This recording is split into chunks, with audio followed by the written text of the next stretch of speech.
قرآن مجید کو جب ہم کھولتے ہیں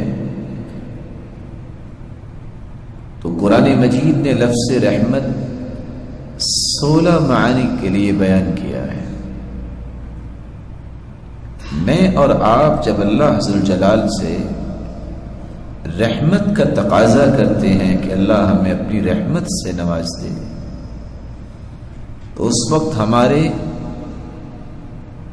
یہ وہ تقاضے ہیں جو زندگی کے تمام جوانب کو احاطہ کرنے والے ہیں، جو ہم ایک لفظ بول کے اللہ عز وجل سے سب کچھ مانگ لیتے ہیں۔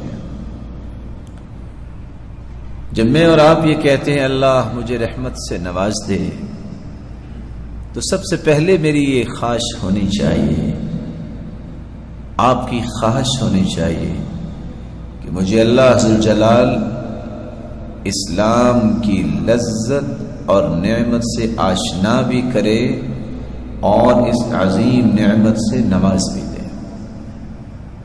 قرآن مجید میں اللہ عز وجل اس لیے فرماتے ہیں واللہ یختص برحمتہ من یشاء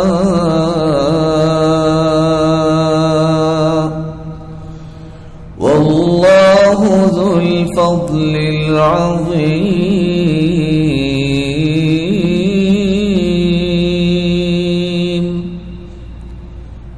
اللہ عز وجل جس کو چاہتے ہیں رحمت کے ساتھ خاص کر دیتے ہیں۔ یہاں رحمت سے مراد اسلام کی نعمت ہے۔ تو میں جب اللہ عز وجل سے رحمت طلب کرتا ہوں تو اسلامی تعلیمات کی فہم اور اسلامی تعلیمات پہ عمل اور اسلامی تعلیمات کو اختیار کر کے زندگی میں لذتوں کو اختیار کرنا، یہ اللہ عز و جلال کے سامنے میرا مطالبہ ہوتا ہے۔